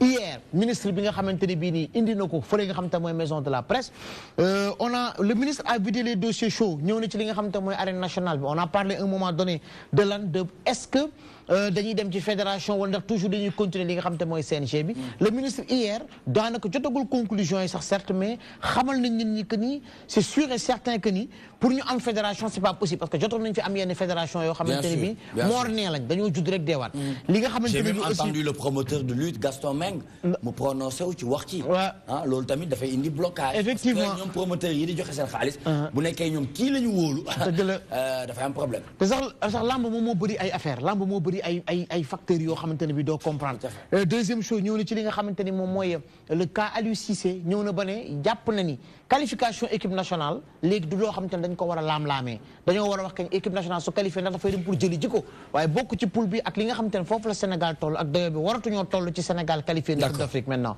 et la troisième chose bi nga xamante ne moo intéressé woon ñëpp mooy les infrastructures ñëw na ci stade Sédhiou bi ñëw na ci li nga xamante ne moom moo am fële ca stade Lat Dior bu Thiès parce que ñu ngi xalaat est-ce que duñ fa football match bi nga xamante ne Sénégal moom lay amaat prochain match suñu tëjee li nga xamante ne mooy stade Léopold Sédar Senghor ñëw nañ aussi ci li nga xamante ne moom mooy les alentours du stade Léopold Sédar Senghor ndax nit ñi nga xamante ne ñu ngi fa comment on va faire pour rendre le stade Léopold Sédar Senghor attractif et cas bi nga xamante ne moom moo nag nekkoon question phare bi mooy le stade Demba Diop dañ koy raser ou pas le ministre nee na moom su nekkoon sagom dañ koy raser indi fa li nga xamante ne moo lu bees donte nekk un totem foofu nga xamante ni bii moom mooy liberté ñëw na daal ci les points chauds mais encore une fois Nicolas c'est important de le souligner un excellent travail de l'ANP sous l'égide de son président Abdoulaye Thiam. Très bien, merci beaucoup Mbaye Sène, le ministre des Sports M. Matar Ba qui vide les dossiers brûlants. Nous restons toujours football, Ligue des Champions cette fois-ci, le Real de Madrid s'impose dans la douleur, la Juventus solide devant le Manchester. Hier le Real de Madrid s'est imposé devant cette équipe de Victoria Plzen. Avant le Real de Madrid dans l'équipe Soudan Amé, c'était un 3-0, un 4-0, excusez-moi. Mais démb gis nañ ni les problèmes du Real de Madrid fayagul donte gagné nañ dem fi nga xamante ne moom mooy Victoria Plzen 2-1. beneen match bi nga xamante ne moom moo doon dox ci diggante la Juventus de Turin ak Manchester United. C'était le retour de CR7 fële nga xamante ne mooy Old Trafford. Il n'a pas marqué mais il a réalisé un match fantastique.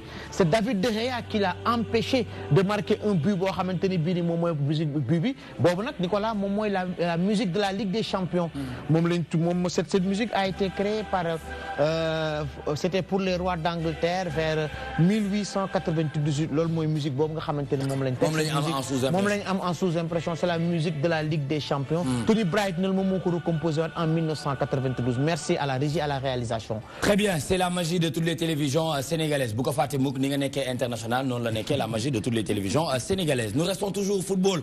Ligue des Champions, programme du jour, Paris Saint-Germain contre Naples, Barcelone contre Inter de Milan, Dortmund contre Atlético Madrid. Le Paris Saint-Germain n'a pas droit à l'erreur. C'est aujourd'hui au Parc des Princes. Dans 15 minutes, le Paris Saint-Germain reçoit le Napoli de Kalidou Koulibaly. Daanaka fële le Parc des Princes, un match important parce que Napoli moo jiitu ci pour boobu am 4 points, Paris Saint-Germain jël deuxième am 3 points, Liverpool jël troisième bu Sadio Mané am 3 points mais goal average la ko Paris Saint-Germain parce que na soo dee seet Paris Saint-Germain dafa gagné équipe bi nga xamante ne mooy Étoile Rouge de Belgrade 6 buts loolu moo tax mu jiitu au nombre de buts. Léegi li nga xamante ne moom moo fi nekk mooy match bu important diggante Paris Saint-Germain ak Napoli ca Parc des Princes. Wax nga ko léegi le Football Club de Barcelone orphelin de Lionel Messi son capitaine, est-ce que Dembélé va faire la différence? Coutinho pour 3 semaines ak ki nga xamante ne moom mooy Ousmane Dembélé et l'autre match daanaka Inter de Milan nag bu Diao Baldé Keita moom mooy dem foofu nga xamante ne mooy Camp Nou. L'autre match c'est l'Atlético de Madrid des Colchoneros face au Borussia Dortmund. Borussia qui a gagné la semaine dernière avant ñu ñëw du moins il y a 2 semaines l'AS Monaco qui joué tout à l'heure mu ngi defoon 1-1 moom tey ñu ngi doon jugé ki nga xamante ne moom mooy Thierry Henry ci match bi parce que keroog dafa perdre contre Strasbourg mu nekk un match de référence. Atlético Madrid Tottenham mu ngi joué instant bi nii. Tottenham mu ngi joué actuellement nii parce que match yi am na match yoo xam ne. mais c'est 2-2 en ce moment. En ce moment 2-2 très bien parce que ñu ngi toog fii c'est bien résultat yi baax na. Ah ouais, il faut ma jox la. waaw dëgg la. Très bien. Maintenant Mbaye Sène, aujourd'hui beaucoup de gens m'ont fait signe en me disant que Mbaye Sène il est devenu marron ou quoi? C'est quoi? C'est dû à quoi? Nee nañu Mbaye Sène daal fan yëpp ñuy gis ay beige marron lay foowee. C'est quoi? Da nga am audience. dañ la woo fële da nga fa dem wala dama ko. non dama foofu nag. non c'est juste que ni da ngay dem avec la montre soo defee une veste bleue. ku jeex. tu mets une belle chemise. Pape Ousmane bàyyi commentaire bi dañ ko déglu. nee na moom mën na wax ba wër ñu dinañ ko xam tey ndax dina wax ba wër ñu tey. mais non c'est juste que ni man xam nga su ma jógee lu ma sentir rek laay def damay xëcc armoire bi lu ma ci kii rek. waaw mais gars yi dañuy xaw a sentir yooyu nga mel ni ku kii yooyu. non pas du tout Non, dafa tombé rek, mais c'est du rose qui est à l'intérieur. Ah, mais non, c'est du rose. Non, c'est du rose. Mais cravate, non, c'est du marron, c'est juste pour casser ça, parce que si tu mets du rose, mais tu peux mettre du marron, et en plus les chaussures, on peut gagner. Mais de mon présidentiel, de mon mouvance. Non, de mon mouvance, mais moi, je ligue avec nous parce que, non, moi, je ligue avec nous, c'est parce que on a quelque chose qu'on prépare, le grand lancement du site sport interne le 10 novembre. Première au Sénégal. Effectivement, site sportif là. Site boo xamante ne sport rek lay def. Mbaye. D'accord. loolu dinañ ko waxaat à suivre di leen fàttali ba tey ñu ngi ànd ak Mayna moom mi nga xamante ne mooy Seck ñëw nañu rejoindre sur ce plateau ngir ñu waxtaanee lépp li nga xamante ne bien sûr dina jëm ci wàllum màggal 2018 les bons comportements à adopter sur les routes bien sûr Mbaye dinañ ci ànd ak yow léegi nii. ngir nga ñaax encore une fois les automobilistes ndax yow loolu da nga ko maîtriser lool ci wàllum dem beeg dikk bi waaye Mayna daanal nga léegi lu am solo de Masilo bi daanu na de. waaw léegi lan nga am def waaw Masilo bi nii nga ko joué version bi nii la mel. waaw. xalaatoo ko envisagé woo joué ko ci beneen version. non bëri na ay version sama musicien dañuy import lu ñu sentir ci instant T bi. moom dañuy def parfois ñu dugg reggae comme dernièrement. bi nga ñëwee def na Jolof c'était autre chose. bien sûr donc tout le temps noonu lay demee. c'était autre chose. mais si album bi moom ça reste le même. c'est fond musical bi kii la nu mu tuddati country. waaw fond musical bi. léegi man dafa am benn suggestion bu mu la bëgg a def bu nekkee damaa juum Mbaye Bams mën na ma gàgganti. mooy man Masilo bi dama bëgg nga dem woy ko ak ajaratu xaar Mbaye ma jaaka. waaw c'est-à-dire mu seeti ko ngeen waxtaan ngeen pelloo ci waxtaan da ngay dem ba Tëngéej nag. maa ngi dégg li ngay wax. Mbaye Babacar Bams. da ngay seeti ndaanaan de. waaw te moom ndaanaan la. buy poussé te xam nga way mbaar la mbëfër ak mbëpp. rimee jolli. waaw mbaar nee nañu diggante mbaar mbëpp ak mbëfër rime ak jolli. mbaar la njolli mbëfër ak mbëpp. dëgg la. d'accord waaw sujet verbe et complément. xam nga. et quand deux verbes se suivent. Mbaye waaw. le second se met à l'infinitif mais nag kaay ma wax la. waaw boo ko duggee ci way da ngay daanu. Badou. way xam nga neex baat taxul way. mën way taxul way. dëgg la. xaar Mbaye dafa xaar Mbaye tu sais que boo jamee way dafay gaññi. da koy yëg ko dóor. waaw am na ci ñoo xam ne dañuy neex nañu baat mi mënuñu way. dëgg la. way tey ji soo duggee ci Masamba. Masamba ma demba ko jur ma demba ma xujja ko jur ma xujja nangam ba mu jeex. booy way mbëggeel tàmbali ko ci mbëggeel jeexal ko ci mbëggeel.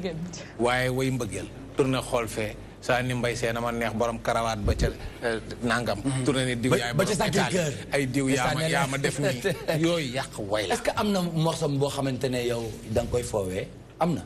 ajaratu xaar Mbaye ma jaag. amul ay wayam nag xale du ko dégg de. traditionnel yi ana ban nga ciy foowee léeg-léeg. maa ngi jàng yëpp. yaa ngi jàng yëpp amul benn boo mën a ñamal nii rek balaa. wallaay maa ngi jàng yëpp yaa ngi jàng yëpp très bien EP bi ku ko bëgg naka lay def parce que sénégalais yu bëri ñu ngi may laaj à travers l'internet ñu ngi laajte. bu ñu bëggee EP bi composé de 6 titres muy Masilo naka la ñuy def fan lañ ko mën a fekk. bon mi ngi si plateforme digitale kese musique bi. donc maa ngi koy bëgg a yóbbu ay 10 heures tout ça mais pour l'instant mi ngi ci musique bi.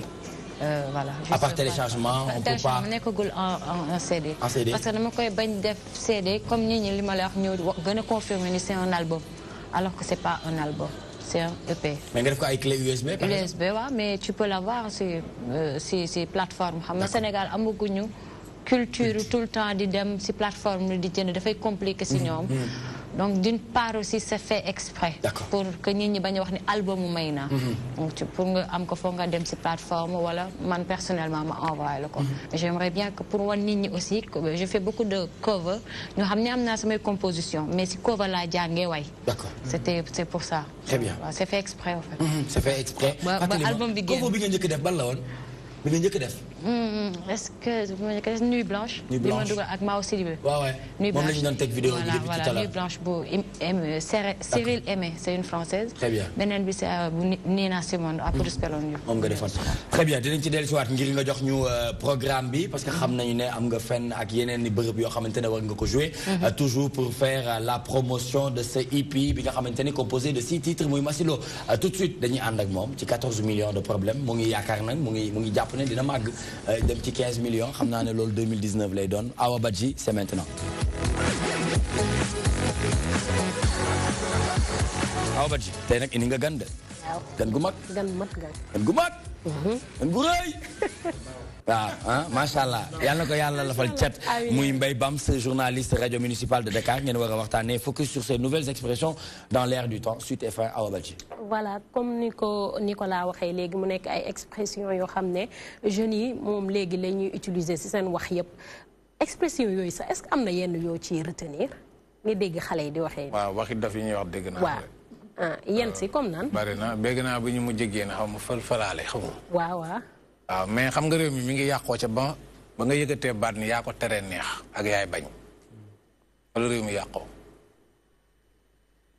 nga wax day nax nit nga defen lu rafet la ndekk lu ñaaw la rëccu di ca am lu jiitu wax ja wala des fois sax ak jëf ja te nag expression yooyu bu ko Sénégalais yëpp déggee animateur télé ak rajo yi la parce que dañuy wax lu ñu xamul des fois nit wax baat bu mu dul tekki da ngay judd rek comme benn mot la benn jeu de mots la bu ñuy topp nii rek. te ñi koy def ci réew mi mooy xam nga dafa am ñeent nit ñi war a ràññee. ki bëgg ñëpp dégg ko kiy wanewu ki repp ak ki xaru ñoo nekk nag ci sunu médium. waaw laajal ma ko kii wanewu nu muy def. ak keneen ki ak keneen ki ak keneen. waaw kii wanewu day bëgg fu mu dem ñëpp bàyyi xel ci moom bu mënul def ay gestes dana créer ay wax loo xam ni du doon waxi dara wala mu topp ci benn nit ñi déglu leen ma. kii wanewu noonu lay def lu mu def rek da koy xeeb keneen ki ci def dafay bëgg nit ko dégg xam nga dafa am nit ñoo xam ne yàlla moo ubbi seen xol dugal ci Nicolas bokkul koo xam ne dafa bëgg ubbi xol par force def ci Nicolas bokkul et donc li ñu naan pain toog shawarma bokkul li ñuy dégg ci réew mi nii te nee nañu nag yow defoo sa yaram bi ab shawarma yow pain chocolat nga ko def ñu ñëpp ñu cay jot mais ñaar ñi des nag ki repp ak ki bëgg a xaar waaw ki repp moom lu mu jiiñ da koy xeeb ki repp bari na fi ñu koy gis ci réew mi fu mu xalaat ni bu fa demee rek te dëggantaan njaay bu fa waxee leen mën na faa ñàkk ba kanam mu dem c'est pour se faire voir kii xaru nag day fekk ba gaynde toog mu cokkaas ko kooku moom bañul dara lu mu am jël moom la ñu tuddee dóorkat yi nga dóorkat bi moom dafa jaay ba kanam dinaa ñëw fexe ba làmb sa poos fi ma koy defee ñëpp a ngi taxaw mais lii waruma échappé nga gis koo xam ne day mandi 15 ba na rek xool mais buy jël sa téléphone yaa ngi sa añ lay sax xam nga kooku nekkatu fi mais donc dafa am ay expression yoo xam ne mi ngi ci réew mi ci théâtre kat yi la commencé ah ci théâtre kat yi.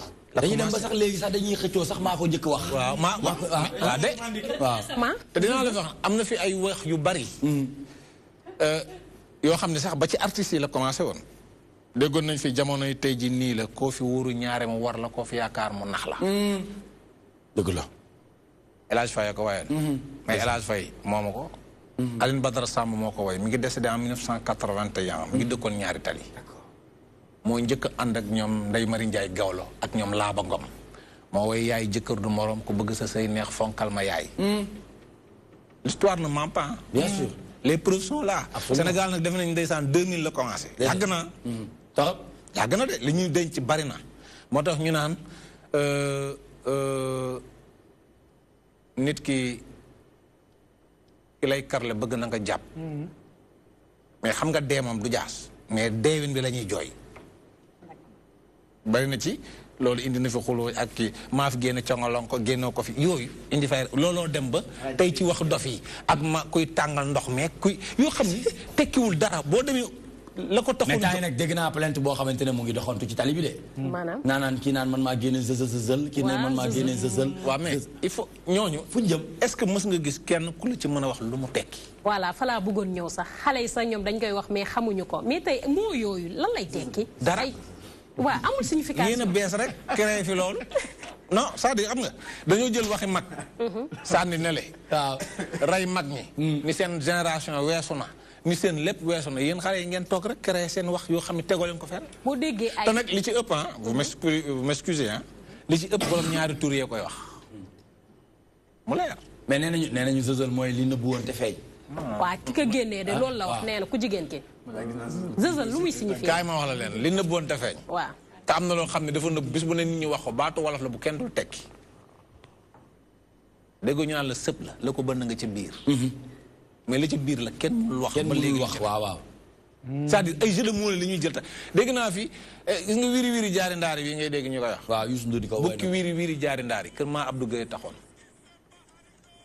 boucher la woon xam nga buti rek seeb bu yeeg yamuy àndal bukki moom fu mu ko dégg da koy xeeñ da koy wëri nga dégg ñu ne boo ko de bukki caawun yooyu ci booru comment dirais-je Tiwaawan fa la woon ñu ne bukki yooyu de wiri jaari ndaari kër ma Abdou Guèye taxoon est-ce que yaa ngi dégg boo ñëwee chez mes parents li bu dañ lay wax ni la rakk topp mag doom topp baay moo doon démb baatu wolof yu bari daf fay nekk ñu rey ko te des fois dañuy indi luy contrecarrer wax boobu ni xewi na xam nga Serigne Saliou Mbacké mu baax ma yàlla yokk leen tax du ma tàyyi mukk di wax boobu dafa ni fët-fët de tàqul mbaam ak i noppam ñu ne ko Mbacké lu tax mu ne fët-fët ga muy def tàqul noppam tax koo jóg la dugg ca nopp te dëkku ca moo ko tax di fët-fët waaye duñu tàggoo gis nga mbaax société la l'islam moo ko jiite ko bon da cay génn mbonit société la iblis ko jiite waaw xam nga suñu biir li muy rëy xiif mooy ndeyam ndax bu biir buy xiif di jooy dafa am yu nekk ci réew mi ñu koy mooñaale te et puis wax yu vulgaire fan la mën a yóbbu réew mi sax yan conséquences la ñu mën a andi ci musiba mooy ci xaawetante ay ayib mooy li nga gis ci internet bi weerante waxante yu ñaaw ba ma la fekkee fee c'est-à-dire loolu nag mooy gën a di progresser sànq ci biir thème bi wax nañ ko les nouvelles techniques de l'information la communication bi téléphone bi xewee le secret jeex ci réew mi intique li sëñ Bass Abdou Khadre di wax loolu état ko war a jëkk lii français defaru ko chinois yi ko defar te chinois yi WhatsApp bi ñuy utiliser sax am na pour juste liggéey la mënoo ko utiliser leen te lépp dañ ko codé mais ñun nag peccum jàmbur mu ñu fekk rëm tëmbitam baak baarambay baak tengaru gorom baak yépp ñu fecc ko topp moom maa la wax loolu très bien la nga jeexal waaw pour jeexal rek tey nan nga yaakaar ni buñ ko defee peut-être wala buñ ko waxee ndaw yi dinañ mën a conscient daal que ñoom li ñuy def nii baaxul njàngale bi lan la war a doon njàngale bi voilà mag ñi de daan naa dégg ñu ne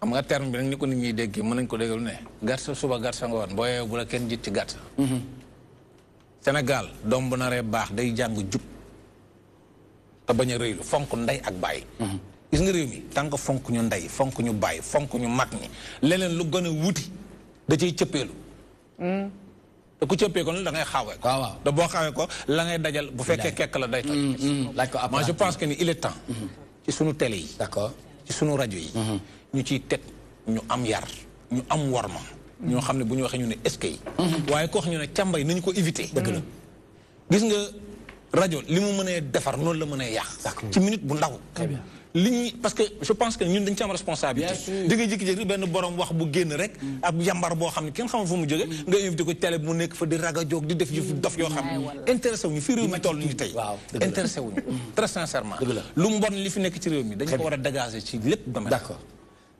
gën naa laa bëgg gën la fonk waaye nag bu ñu wàccee faaw ñu waxtaan waaw Mbaye Bamsi ci biir TMTC dafa am solo alaaji féetee boor bi Mbaye Bamsi féetee boor be nii laay jaar damay dem xam nga boor lañ jëm léegi nag dama bëggoon rek sa waa ji rek c'est que ñu dem ak moom ci màggal Touba très rapidement parce que li ñuy desee jeex na tàkk daanaka les bons comportements à adopter sur nos routes ndax màggal lañ jëm muy lu am solo c'est que waaw muy lu am solo ndaxte màggalu Touba à chaque fois buñ ko tuddee rek wax ci tali bi rek surtout ñëpp dem ndax ñu ngi xalaat accident bon mën nañ ni am na loo xam ne ndogal la mais am na loo xamante ni ndogalu kaka def la chauffeur nga